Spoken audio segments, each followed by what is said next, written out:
오늘 예배는 뭔가 굉장히 특별하네요. 맨 앞자리에 오늘 입교하시는 귀한 세 분이 또 앉아 계시니 굉장히 가슴 벅차고 감격스럽습니다. 그렇죠. 몸 스트레칭도 좀 하고 계속 앉아 있으려니 좀 힘들긴 할 텐데 고맙습니다. 우리 익수수 가족들도 아마 지난 월요일 날 확인하셨겠지만 우리 이병렬 집사님, 장남이 되는 우리 김선희 집사님, 또 빼먹으면 안 되죠, 엄마인데 장남 주형분이 아마 서울시 소방학교 졸업 영상 이렇게 직접 제작해서 올린 영상을 이렇게 나눠주셨는데요. 그거 보면서 참 기특하고 대견하고 참 멋지다라는 그런 생각을 해보았습니다. 소방관이 될 게 아니라 PD를 해야 되는 거 아닐까? 뭐 그런 생각이 들 정도였는데요. 사실 여러분이 잘 아시는 것처럼 우리가 공히 인정하는 것처럼 소방관이라는 직업이 선뜻 자식에게 권할 수 있는 직업은 아니지 않습니까? 그것이 얼마나 힘들고 고통스러운 일인지 생명까지 담보해 놓고 사실은 해야 할 그런 일이기 때문에 어떤 아비가 야, 너 소방관 돼 라고 자식에게 말하기는 쉽지 않을 텐데 그럼에도 불구하고 아빠 된 우리 이병렬 집사님 기꺼이 권하고요. 그리고 사실 아들 입장에서도 아빠가 아무리 권한다 한들 아빠가 힘들게 사는 모습 보면서 선뜻 그 권유를 받아들이기가 어려웠을 것이라고 생각합니다.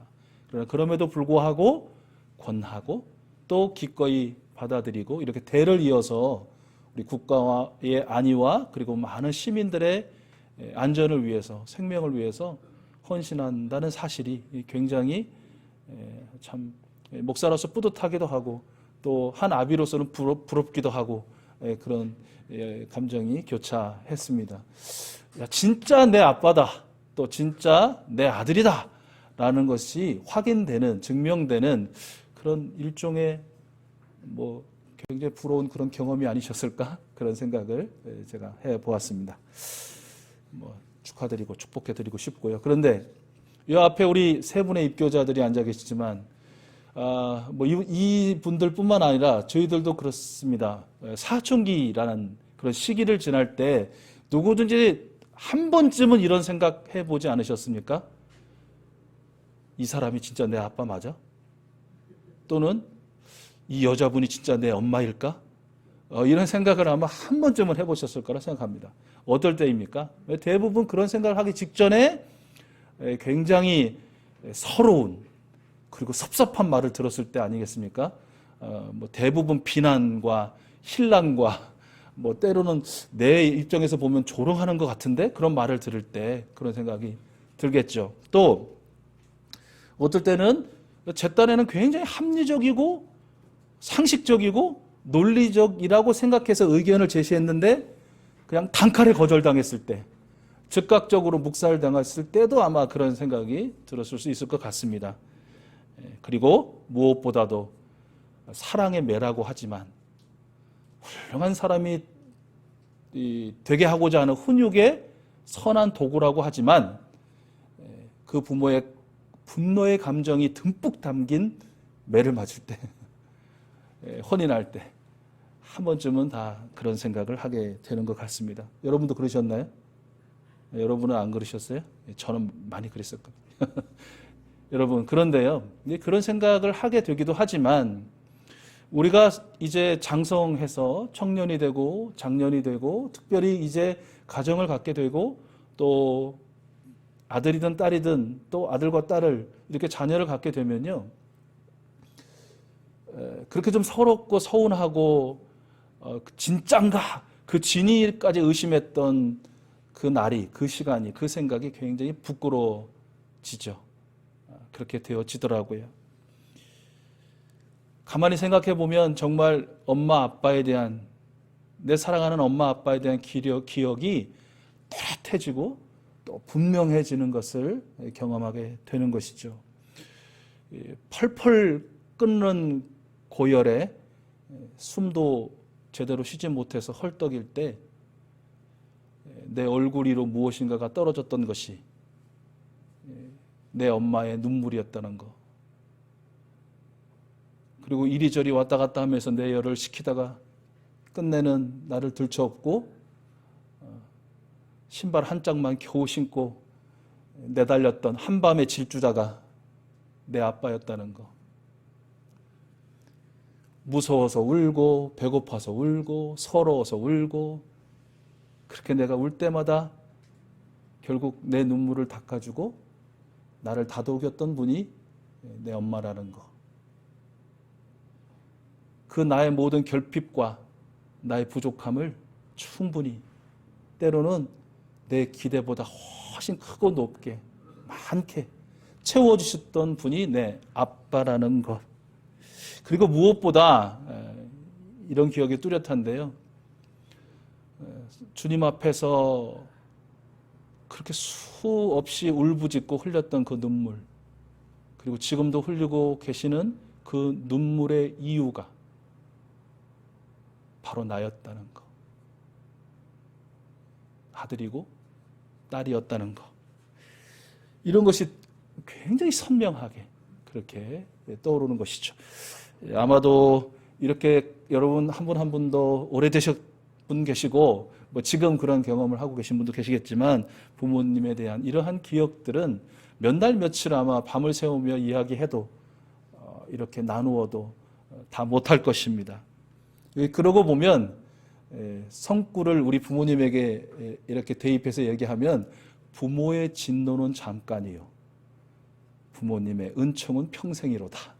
이 말씀 이렇게 해도 뭐 가언이 아닐 것 같습니다. 왜 그렇습니까? 왜 우리의 부모님들은 그토록 당신의 생명까지도 내어주시면서까지 그 아들을 위해서 그 딸을 위해서 살아가십니까? 존재하십니까? 예, 다른 이유 없습니다. 우리가 그의 아들이고 그의 딸이라는 그 한 가지 이유라는 것이죠. 우리 주님에 대한 경험도 이어 굉장히 비슷한 유사한 경우다라는 그런 생각이 듭니다. 여러분, 주님이 진짜 계신 거 맞는가? 주님이 진짜 계시고 나를 사랑하시는 거는 맞는가라는 그런 생각 한 번쯤은 다 해보셨죠. 어떨 때 그런 생각이 드십니까? 무엇보다도 내 바람이 이루어지지 않을 때 그러지 않습니까? 내 바람을 그렇게 간절히 간곡하게 때로는 울며 부르짖으며 구했는데 응답되지 않는다고 생각할 때, 응답에 경험되지 않을 때 그런 생각 드시죠.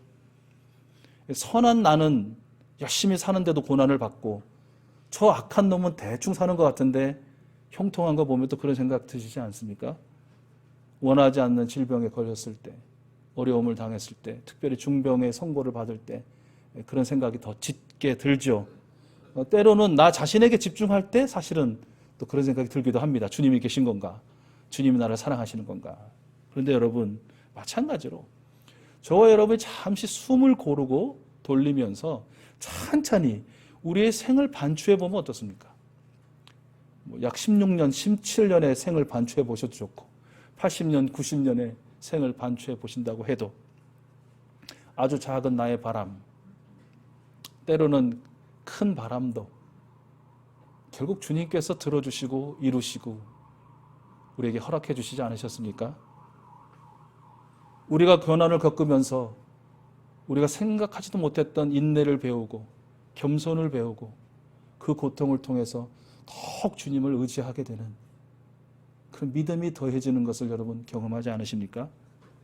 육신은 갈수록 후패해져 썩고 막히고 부러지고 하지만 우리의 영혼은 더 맑고 깨끗하게 되는 것을 경험하시지 않습니까? 이 생의 그림이, 이 세상의 사진이 흐릿해져 갈수록 저 영원한 하나님 나라의 영광은, 그 빛은 또렷해지고 선명해지는 것을 여러분 경험하지 않으십니까? 왜 그렇게 우리에게 그런 은혜를 우리 주님은 주시는가요? 예, 다른 이유 없죠. 주님이 바로 우리를 지으시고 구원하신, 함께 하시는 우리의 아빠 아버지가 되시기 때문이죠. 우리의 엄마가 되기 때문이죠. 우리가 우리 주님께서 아들이라고 불러주시고 딸이라고 불러주시는 우리 주님의 자녀가 되었기 때문이다라는 것입니다. 오늘 특별히 시편 23편 교독하셨고요. 요한계시록 7장 말씀 함께 읽었는데 두 말씀에 의거하면 주님의 축복이 우리에게 임하는 이유, 그것은 바로 주님께서 우리의 선한 목자가 되시기 때문에 우리는 그 선한 목자이신 주님의 어리석지만 약하지만 때로는 자기가 목자인 양 거들먹거리지만 그분의 양이 되었기 때문에, 양들이기 때문이다라는 것입니다. 오늘 이 함께 우리가 봉독한 말씀들을 쭉 다시 한번 저희들이 좀 떠올리면서 마음에 새기면서 들으시면 좋을 것 같은데요. 선한 목자이신 주님은 양된 우리를 어디로? 푸른 불밭으로. 어디로? 쉴만한 안전한 물가로 늘 인도하여 주십니다. 주님은 우리에게 힘을 주시죠. 그러나 주님 주신 힘 저희들이 제대로 간직하나요? 못하죠. 다 써버리거나 허비하거나 다른 데 다 그냥 쏟아붓죠. 그래서 힘없어 합니다. 다시 나약하고 늘어집니다. 그럴 때 우리 주님은 우리를 뭐라고 하지 않으시고 다시 전보다 더한 새 힘을 주시죠. 다시 일으켜 세워주시죠. 다시 굳게 강건하게 걷게 하시죠. 당신의 이름을 위하여 바른 길로 우리 걸을 수 있도록 우리를 인도해 주십니다. 때로는 우리가 제 스스로 파든 아니면 악한 영의 시험에 의해서든 아주 다른 거대한 힘에 의해서든 우리가 죽음의 골짜기를 다닌 것 같은 그런 비통한 그런 참담함을 느끼는 순간에도 우리와 함께 하시고 주님의 그 전능하신 지팡이로 우리를 지키시고 보호해 주시고 인도해 주시는 줄로 믿습니다. 우리에게 영생을 주신 선한 목자이신 주님이 영원토록 그 영생을 그 누구도 천사도 사탄도 그 무엇도 그 누구도 빼앗을 수 없도록 지켜주시고 보존해 주시는 것입니다. 선한 목자이신 주님은 양된 우리가 예수님의 보혈로 휘어진 두루마기를 입고 종려나무 가지를 손에 들고 보좌 앞에 서서 큰 소리로 외치도록 인도하십니다. 구원하심이 보좌에 앉으신 우리 하나님과 어린 양이신 우리 구주 예수 그리스도님께 있도다 찬양하게 하십니다. 우리를 다시는 줄이지 않고 목마르지 않고 해나 그 밖에 어떤 열도 우리 위에 괴롭게 내려 쬐지 않을 생명의 샘물, 영원한 생물로 우리를 인도하실 것입니다. 여러분, 그러므로 사랑하는 익수수 가족 여러분, 또 우리 예배자 여러분, 두 가지 꼭 기억하셨으면 좋겠습니다. 첫째, 선한 목자이신 주님이 항상 저와 여러분, 우리와 함께 계십니다. 보아라, 세상 끝날까지 내가 너희와 항상 함께 있으리라. 예수님의 유언의 말씀이에요. 약속의 말씀이에요. 변치 않으실 우리를 향한 사랑의 음성이시죠. 그 약속을 지금도 철저하게 지키고 계시는 분이 바로 우리 주님이시라는 것. 확신하시고 또한 믿으시고 경험하시게 될 수 있기를 축복합니다. 우리가 인정하든 그렇죠. 우리 주님 나와 함께 하시죠. 우리와 함께 하시죠. 무슨 소리예요? 이런 걸로 봐서 이런 상황으로 봐서 주님이 함께 하신다고요? 내 곁에 계신다고요? 난 못 믿겠는데? 나 인정 못 하겠는데? 인정하든 인정하지 않든 우리 주님은 우리와 함께 계시는 것입니다. 의식하듯 주님이 지금 내 곁에 계시네. 예배하는 내 곁에 계시고 찬양하는 내 곁에 계시고 말씀 듣는 내 곁에 계시고 함께 익숙수라는 이름으로 그 가족의 이름으로 모여있는 이 자리에 우리 주님 임재해 계시네 라고 의식하시든 어디 계셔? 어디 계신 거야? 의식하지 못하시든 또는 적극적으로 의식하지 않으시든 상관없이 살아계시고 전능하신 선한 목자이신 우리 주님은 바로 지금 여기 우리 곁에 우리와 함께 그리고 이전을 나서서 살아내시는 그 모든 시간 가운데 항상 함께 계십니다. 이것을 꼭 기억하시고 둘째, 그 선한 목자이신 주님을 의지해야만 그 주님을 의지해야만 우리가 겪는 크고 작은 환난들을 견뎌내고 겪어내고 이겨낸다는 사실 여러분 꼭 잊지 마시기를 바랍니다. 오늘 우리 함께 읽은 17절 말씀을 보면 큰 환난을 겪어낸 사람들이 어떤 사람들이냐를 이렇게 설명하고 있어요. 큰 환난을 겪어낸 사람들, 그 사람들은 어린 양이 흘리신 피에, 어린 양이 흘리신 그 보혈에 자기들의 두루마기를 빨아서 희게 한 사람들이다. 여러분 좀 그 색감이 이해됐어요? 피는 무슨 색깔이에요? 빨간색이죠. 여기 뭐 파란색 피, 막 보라색 피, 뭐 흰색 피 가지신 분 안 계시죠? 피는 빨갛습니다. 그런데 그 빨간 보혈에 두루마기를 빨았어요. 빤다는 건 뭐예요? 푹 담근 거 아니에요? 담갔다 뺐다 담갔다 뺐다. 그러면 그 두루마리는 무슨 색이 돼야 돼요? 빨간색이 되는 게 맞죠. 그런데 성경은 뭐라고 그래요? 희게 되었다. 희게 되었다. 그러므로 이 말씀은 어떤 의미겠어요? 이 말씀의 결국 비유적 의미는 죄로 물든 우리들이 예수 그리스도의 그 보혈은 총을 믿고 의지하고 영접할 때 그 모든 죄가 휘어지며 마치 흰 두루마기를 입은 것처럼 하나님의 자녀 예수 그리스도의 자녀로 하나님 보좌 앞에 빛난 영광 중에 빛난 모습으로 서게 된다라는 것이죠. 저와 여러분들이 이미 붉은 예수 그리스도의 십자가 보혈 은총을 믿고 의지하고 영접한 사람들이므로 빛나는 흰 두루마기를 입고 하나님의 그 영광의 전 앞에 서게 되는 하나님의 백성이요 하나님의 자녀된 줄로 믿습니다. 여러분 다 언제일지 모르지만 한 분도 빠짐없이 다 천국에서 뵙게 되겠죠. 하나님 나라에서 뵙게 되겠죠. 언젠가도 말씀드리잖아요. 저분이 어떻게 천국에 왔지? 이런 생각이 들기도 하겠지만 자기가 천국에 있는 걸 보면 더 기돌초풍하게 될 일이 있겠지만 어쨌든 우리 모두는 예수 그리스도의 피의 공로로 그분의 사랑으로 그 능력으로 그 영광의 하나님의 존전 앞에 다 서게 될 것입니다. 그런데요, 그렇게 미래적인 어떤 종말론적인 의미뿐만 아니라 예수 그리스도의 보혈의 두루마기를 빨아서 희게 된 옷을 입고 있다라는 그 의미는 매일매일 매 순간순간마다 무엇입니까? 큰 환난이든 작은 환난이든 그 어떤 어려움이든 그 고통과 절망과 눈물과 한숨의 순간 예수 그리스도의 그 십자가 보혈 은총으로 나간다는 것이죠. 그 은혜를 덧입기를 간절히 사모하고 간절히 간구한다는 것이죠. 그리고 마침내는 그 어린 양의 보혈의 능력이 내게 씌워지는 것, 덮어지는 것, 덧입혀지는 것, 그것을 매일 경험한다는 뜻입니다. 그 경험을 통해서 견뎌내고 겪어내고 이겨낸다는 것이죠.